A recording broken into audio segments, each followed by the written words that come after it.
proving angle relationships. After watching this video, I will be able to write proofs involving supplementary and complementary angles. In our previous video, where we learned about angle addition, we learned about supplementary and complementary angles. So basically, supplementary angles are two angles that form together to form a straight line, and these supplementary angles add up to 180 degrees when put together. Complementary angles are similarly two angles that when formed together form a right angle, and right angles are 90 degrees. So we have some other theorems that kind of build on what supplementary and complementary angles mean.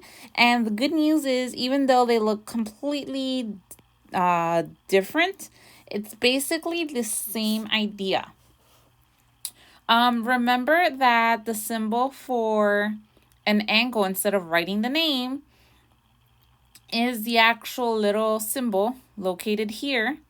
And you can use this abbreviation, or you should understand that this abbreviation is read angles supplementary to same angle or congruent angles are congruent.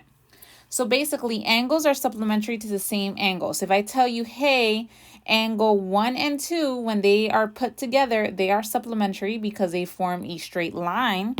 And then angle 2 and 3 are supplementary because when they form together, they also form a straight line. So then I could say that angle 1 and 3 are congruent because they are supplementary to the same angle 2.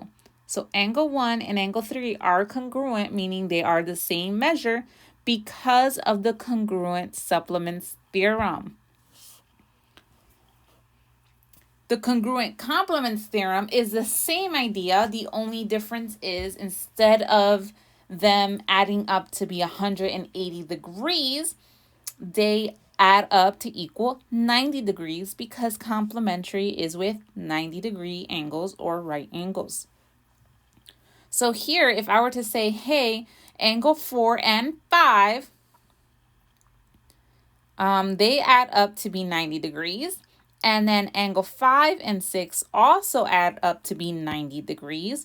Well, because we have the same angle 5, complementary to two different angles, which are 4 and 6, then those two different angles that I am circling in red have to be congruent to each other.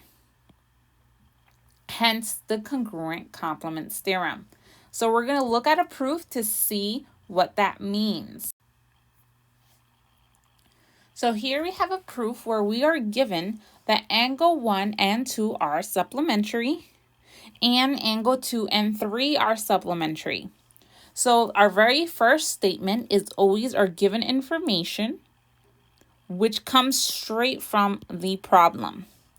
Then we're going to use the definition of supplementary angles. Well, what does supplementary mean? It means that two angles formed together add up to equal 180 degrees. So angle 1 and 2 are supplementary. So angle 1 plus angle 2 has to equal 180 degrees. Then angle 2 and angle 3 are supplementary. So angle 2 plus angle 3 equals 180 degrees.